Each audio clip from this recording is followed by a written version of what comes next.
नमस्कार मित्रों, दिल लर्न बुक पर आपका स्वागत है। 29 मई 2021 के करंट अफेयर के आज के इस वीडियो में हम इन बिंदुओं पर चर्चा करेंगे। पहला बिंदु है रा और आईबी के प्रमुखों के कार्यकाल 1 साल के लिए बढ़ाए गए हैं, तो रा और आईबी के बारे में हम जानने वाले हैं। दूसरा, पेन्पा तेसरिंग जो कि निर्वासित तिब्बती सरकार के राष्ट्रपति बने हैं। और global annual to decadal climate update. और चौथा, आरबीआई वार्षिक रिपोर्ट 2021 ये आई है और इस पर हम डिस्कस करेंगे। और इसके बाद में स्पेस यक्स के एक अभियान के बारे में हम चर्चा करेंगे। तो आइए देखते हैं। तो सबसे पहले रा और आईबी के बारे में। तो रा और आईबी के प्रमुखों के कार्यकाल में 1 साल की वृद्धि की गई है। वर्तमान में रा के प्रमुख सामंत कुमार गोयल हैं और इनके कार्यकाल को 1 साल का विस्तार दिया गया है। इंटेलिजेंस ब्यूरो के प्रमुख अरविंद कुमार हैं, तो इनको भी 1 साल का कार्य विस्तार दिया गया है। रा के बारे में जान लीजिए। रा का पूरा नाम है research and analysis wing, Hindi में अनुसंधान एवं विश्लेषण विंग। भारत की विदेशी इंटेलिजेंस एजेंसी है ये। इस एजेंसी का काम विदेशी इंटेलिजेंस इकट्ठा करना और भारतीय सामरिक हितों के लिए कार्य करना है। इसका गठन 21 सितंबर 1968 को किया गया था। वर्तमान में इसका मुख्यालय नई दिल्ली में है और इसका आदर्श वाक्य है धर्मो रक्षित रक्षिता। र का जो लोगो है यहाँ पे दिख रहा होगा, रिसर्च एंड एनालिसिस विंग का ये लोगो है। आईबी का पूरा नाम है इंटेलिजेंस ब्यूरो, आंतरिक सुरक्षा के लिए कार्य करने वाली एजेंसी है ये। इसका गठन 1887 में हुआ था। इसका भी मुख्यालय नई दिल्ली में है और इसका आदर्श वाक्य है जागृतम अहर्निशम।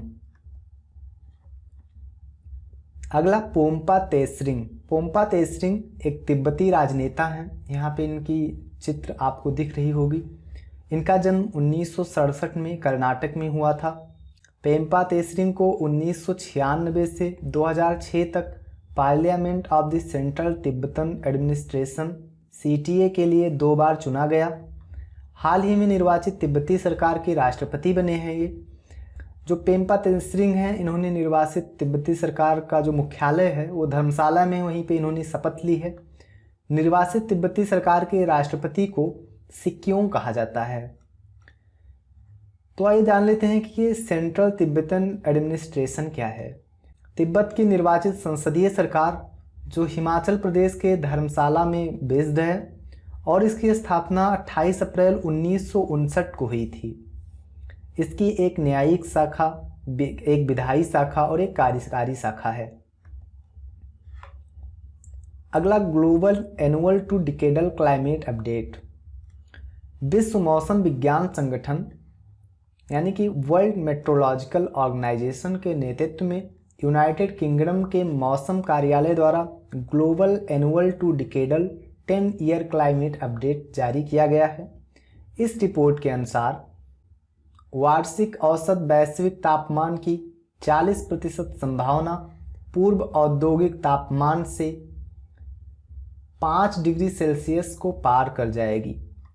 2021 से 2025 की अवधि में 1 वर्ष के रिकॉर्ड पर सबसे गर्म होने की 90% संभावना है। वार्षिक औसत वैश्विक तापमान 2021 से 25 के बीच पूर्व औद्योगिक स्तरों की तुलना में कम से कम 1 डिग्री सेल्सियस अधिक गर्म होगा। तो विश्व मौसम विज्ञान संगठन ये क्या है? यह संयुक्त राष्ट्र की एक विशेष एजेंसी है। इसका अंग्रेजी में यानी WMO का full form world meteorological organisation है। यह वायुमंडलीय विज्ञान, जल विज्ञान, जलवायु विज्ञान और भूभौतिकी पर अंतर्राष्ट्रीय सहयोग को बढ़ावा देती है। 1947 के विश्व मौसम विज्ञान सम्मेलन के दौरान IMO की स्थिति और संरचना में सुधार प्रस्ताव प्रस्तावित किए गए थे। यह कन्वेंशन 1950 में लागू हुआ, जिसके बाद विश्व मौसम विज्ञान संगठन ने संयुक्त राष्ट्र के भीतर एक अंतर सरकारी संगठन के रूप में अपना संचालन शुरू किया। IMO क्या है? अंतर्राष्ट्रीय मौसम विज्ञान संगठन। WMO के पहले IMO ही हुआ करता था। आईएमओ देशों के बीच मौसम की जानकारी के आदान प्रदान के उद्देश्य से स्थापित पहला संगठन था। 1951 में आईएमओ का स्थान विश्व मौसम विज्ञान संगठन यानी वर्ल्ड मेट्रोलॉजिकल ऑर्गेनाइजेशन द्वारा लिया गया था।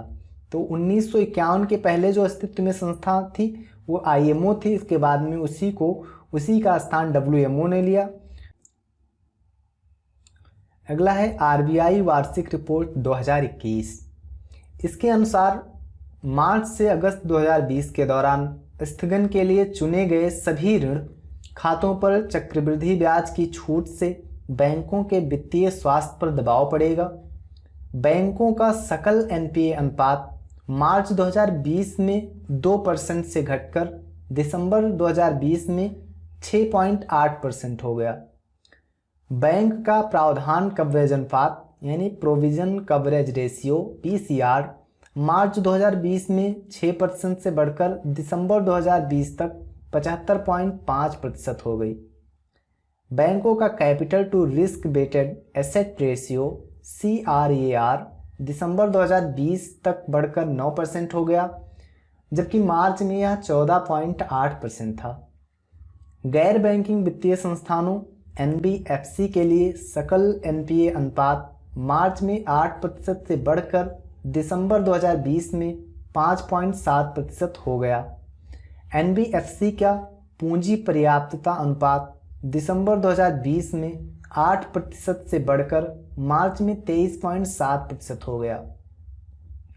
तो गाइज यहाँ पे बहुत सारे ऐसे टर्म यूज किए गए हैं इकोनॉमिक्स के, जो हो सकता है कि पहली बार अगर आपके सामने आ रहे हों तो आपको ना पता हो कि ये क्या होते हैं। तो हम कभी एक वीडियो में इन पर बात कर लेंगे कि ये जो इकोनॉमिक्स के टर्म यूज किए गए हैं ये क्या होते हैं, थोड़ा डिटेल में हम जान लेंगे। आइए आगे देखते हैं। स्पेस एक्स एलन मस्क की एक एरोस्पेस कंपनी है। स्पेस एक्स ने कक्षा में फाल्कन 9 प्रथम चरण बूस्टर के साथ 60 स्टारलिंक ब्रॉडबैंड उपग्रह लॉन्च किए हैं। ये स्टारलिंक प्रोजेक्ट स्पेस एक्स का क्या है? स्टारलिंक परियोजना के तहत स्पेस एक्स का लक्ष्य 12,000 उपग्रहों का एक तारामंडल बनाना है। इस परियोजना का मुख्य उद्देश्य सस्ती लागत पर अंतरिक्ष आधारित इंटरनेट सेवाएं प्रदान करना है।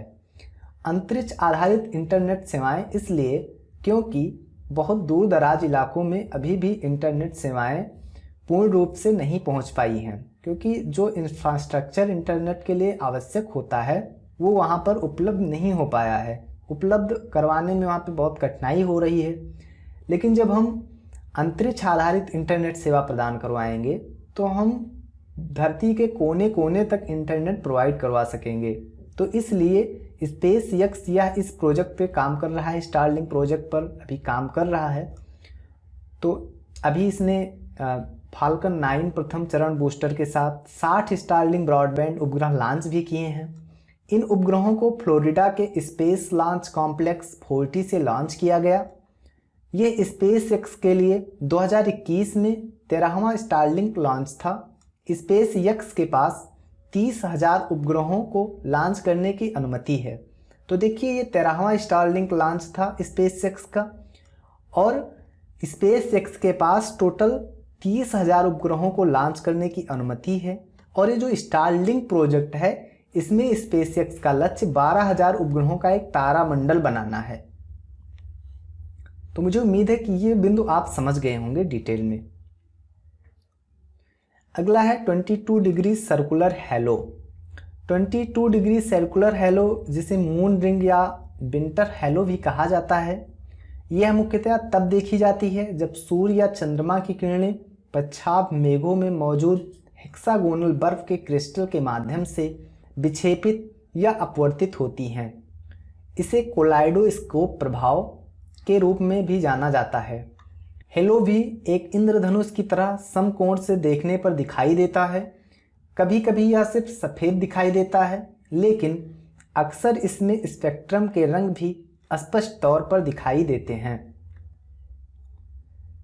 तो आज के इस वीडियो में बस, मुझे उम्मीद है कि आज का वीडियो आपने एंजॉय किया होगा। अगर आप इस चैनल पर नए हों तो इस चैनल को सब्सक्राइब कर लीजिए, क्योंकि इसी तरह के करंट अफेयर के वीडियो हम रोज़ लेके आएंगे और अन्य सब्जेक्ट्स के वीडियोस भी हम इस चैनल पर अपलोड करते हैं। तो जब भी हम वीडियो अपलोड करें तो आपको नोटिफिकेशन मिल जाए, इसके लिए आपको इस चैनल को सब्सक्राइब करना पड़ेगा। तो अगली वीडियो में हम आपसे फिर मिलते हैं, तब तक के लिए नमस्कार।